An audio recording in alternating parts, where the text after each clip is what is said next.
2 Corinthians chapter 9. The collection for Christians in Jerusalem.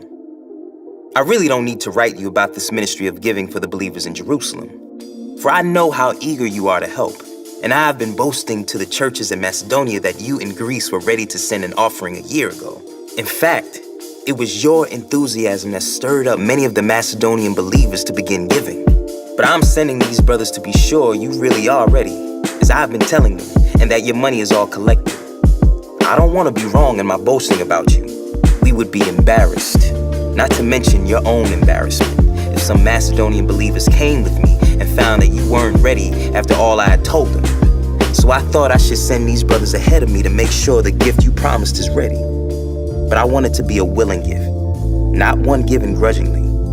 Remember this, a farmer who plants only a few seeds will get a small crop, but the one who plants generously will get a generous crop. You must each decide in your heart how much to give, and don't give reluctantly or in response to pressure, for God loves a person who gives cheerfully, and God will generously provide all you need. Then you will always have everything you need and plenty left over to share with others. As the scriptures say, they share freely and give generously to the poor. Their good deeds will be remembered forever. For God is the one who provides seed for the farmer and then bread to eat. In the same way, He will provide and increase your resources and then produce a great harvest of generosity in you.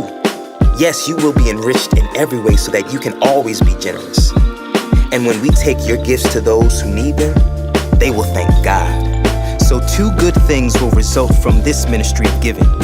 The needs of the believers in Jerusalem will be met, and they will joyfully express their thanks to God. As a result of your ministry, they will give glory to God. For your generosity to them and to all believers will prove that you are obedient to the good news of Christ. And they will pray for you with deep affection because of the overflowing grace God has given to you. Thank God for this gift, too wonderful for words.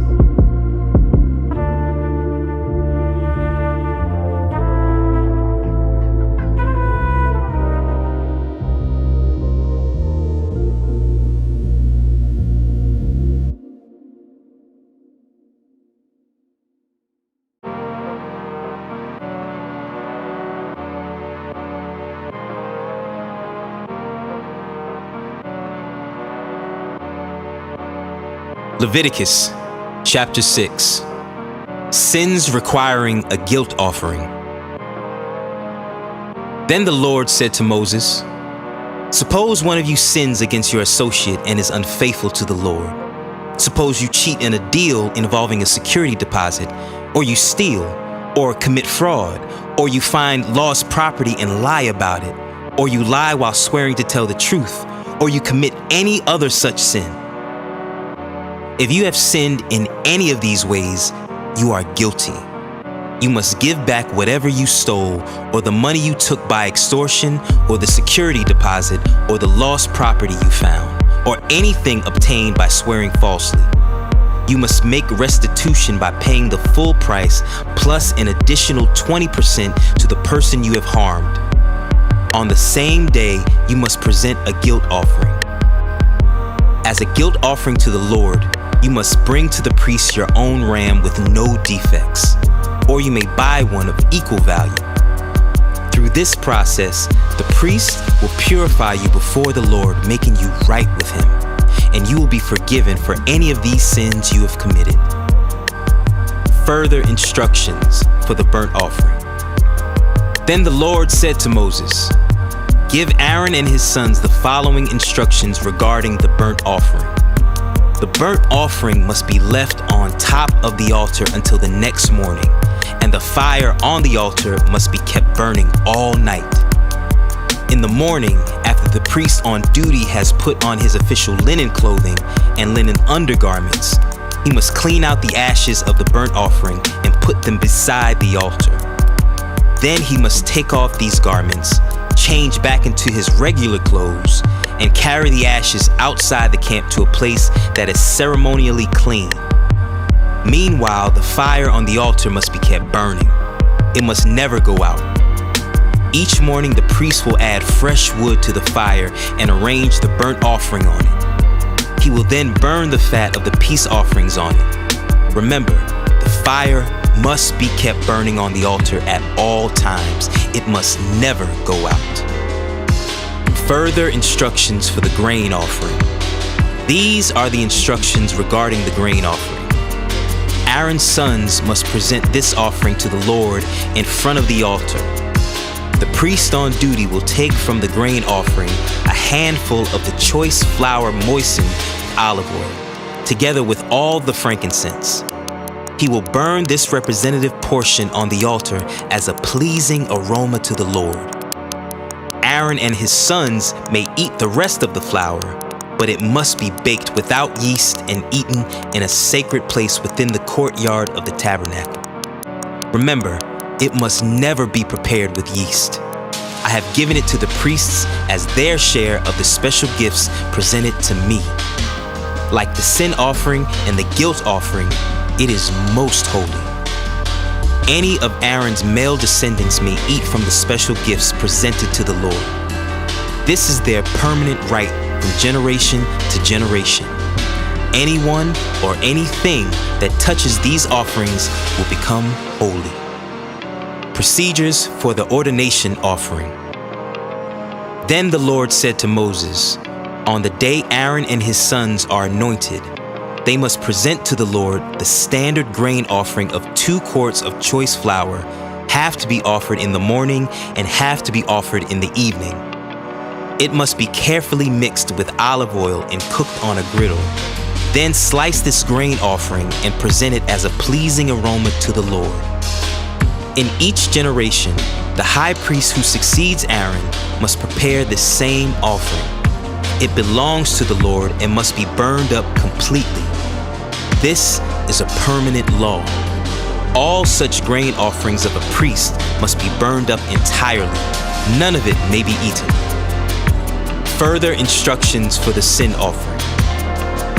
Then the Lord said to Moses, "Give Aaron and his sons the following instructions regarding the sin offering. The animal given as an offering for sin is a most holy offering, and it must be slaughtered in the Lord's presence at the place where the burnt offerings are slaughtered. The priest who offers the sacrifice as a sin offering must eat his portion in a sacred place within the courtyard of the tabernacle. Anyone or anything that touches the sacrificial meat will become holy. If any of the sacrificial blood spatters on a person's clothing, the soiled garment must be washed in a sacred place. If a clay pot is used to boil the sacrificial meat, it must then be broken. If a bronze pot is used, it must be scoured and thoroughly rinsed with water. Any male from a priest's family may eat from this offering. It is most holy. But the offering for sin may not be eaten if its blood was brought into the tabernacle as an offering for purification in the holy place. It must be completely burned with fire.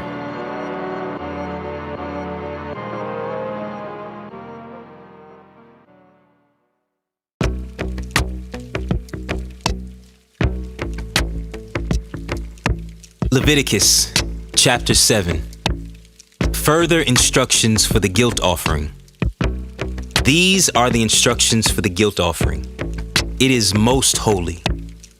The animal sacrificed as a guilt offering must be slaughtered at the place where the burnt offerings are slaughtered, and its blood must be splattered against all sides of the altar. The priest will then offer all its fat on the altar, including the fat of the broad tail, the fat around the internal organs, the 2 kidneys, and the fat around them near the loins, and the long lobe of the liver.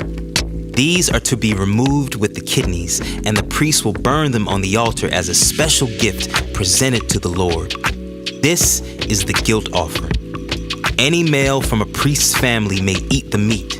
It must be eaten in a sacred place, for it is most holy. The same instructions apply to both the guilt offering and the sin offering. Both belong to the priest who uses them to purify someone, making that person right with the Lord. In the case of the burnt offering, the priest may keep the hide of the sacrificed animal.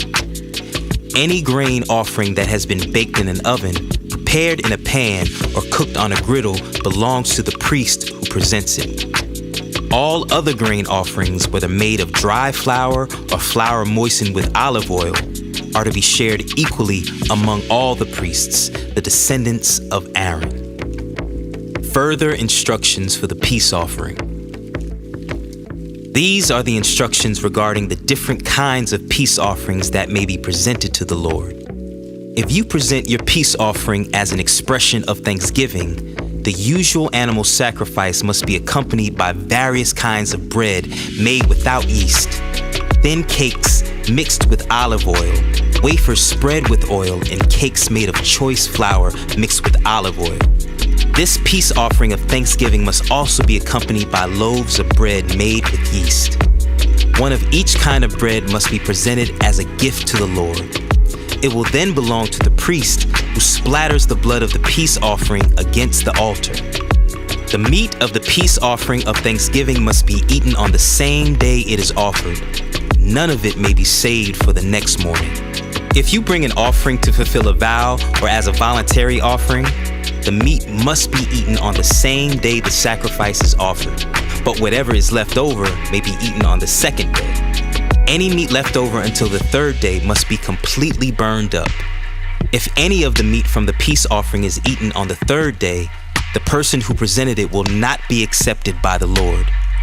You will receive no credit for offering it. By then, the meat will be contaminated. If you eat it, you will be punished for your sin. Meat that touches anything ceremonially unclean may not be eaten. It must be completely burned up. The rest of the meat may be eaten, but only by people who are ceremonially clean. If you are ceremonially unclean and you eat meat from a peace offering that was presented to the Lord, you will be cut off from the community.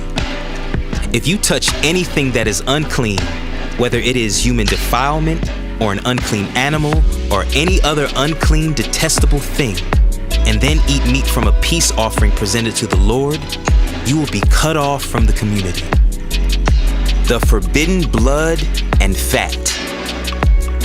Then the Lord said to Moses, "Give the following instructions to the people of Israel. You must never eat fat, whether from cattle, sheep, or goats. The fat of an animal found dead or torn to pieces by wild animals must never be eaten, though it may be used for any other purpose.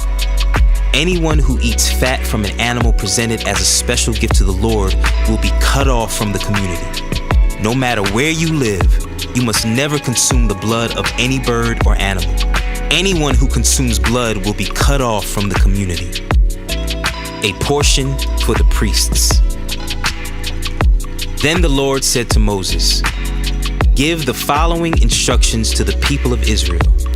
When you present a peace offering to the Lord, bring part of it as a gift to the Lord.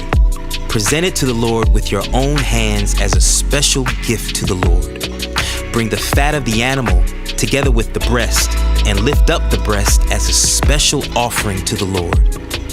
Then the priest will burn the fat on the altar, but the breast will belong to Aaron and his descendants.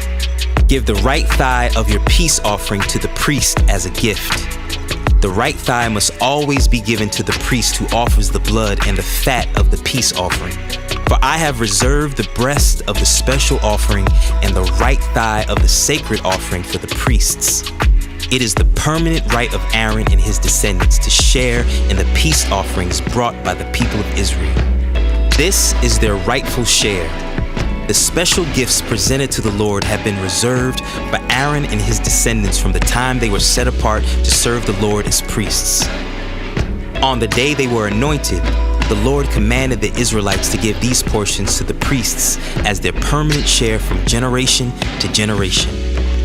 These are the instructions for the burnt offering, the grain offering, the sin offering, and the guilt offering, as well as the ordination offering and the peace offering. The Lord gave these instructions to Moses on Mount Sinai when he commanded the Israelites to present their offerings to the Lord in the wilderness of Sinai.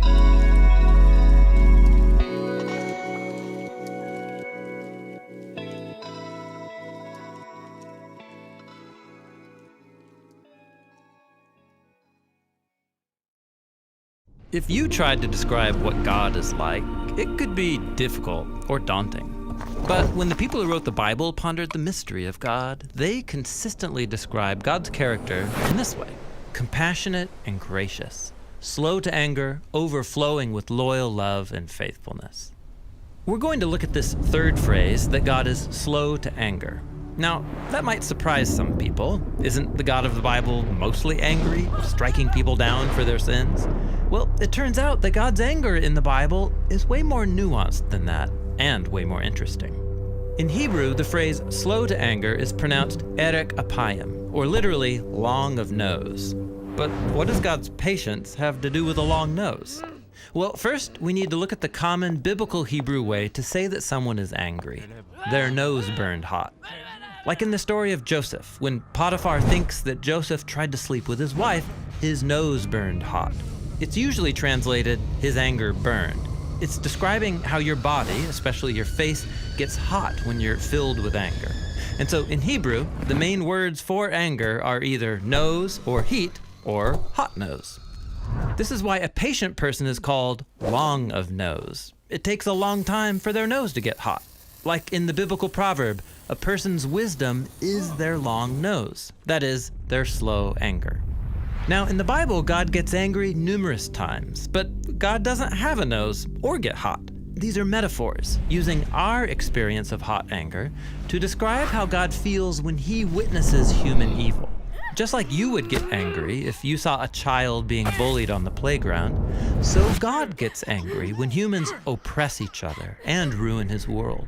In the Bible, God's anger is an expression of his justice and his love for the world. But he's slow to anger, which means he gives people lots of time to change. Like in the story of the Exodus, when Pharaoh enslaves the Israelites and has their baby boys thrown into the waters. God sends Moses to confront Pharaoh. And Pharaoh's given 10 chances to let Israel go free, but after the 10th refusal, Pharaoh rides out with his chariots to destroy the Israelites, and so God destroys him in the waters. Pharaoh's own evil is turned back upon him, and we read that this is an act of God's hot anger. Now, that's really intense, but think about it. God wouldn't be good if he didn't get angry at Pharaoh's evil and eventually do something about it. And notice that God's anger is expressed by handing Pharaoh over to the consequences of his own decisions. And this is actually how God's anger is shown throughout the scriptures, like in the story of the Israelites. Over and over again, for hundreds of years, they betray the God who rescued them from slavery. And though he gives them many chances to turn around, they keep giving their allegiance to the gods of other nations. And each time we read that the hot anger of God burned against the Israelites. But notice what always follows. God gave them over into the hands of their enemies. Israel wanted to serve the gods of other nations, and so God, in his just anger, gives them what they want, as those nations circle back and defeat Israel. This is similar to what the Apostle Paul says in his letter to the Romans. He says God's anger is being revealed against human evil, and then 3 times he says what that looks like. God hands people over to their destructive desires and decisions, even if it leads to death. But Paul also says God is patient, giving people time to come to their senses and change. Because remember, God's anger is a response to human evil, and it's based on a deeper character trait, his compassion and his loyal love. God is not content to let people sit in their own self-destruction. In the Bible, God's on a mission to rescue. This is why Jesus said that he was going to Jerusalem to die, as a demonstration of God's love for his enemies. He would stand in the place of his people who were choosing self-destruction and take the consequences of their decisions upon himself.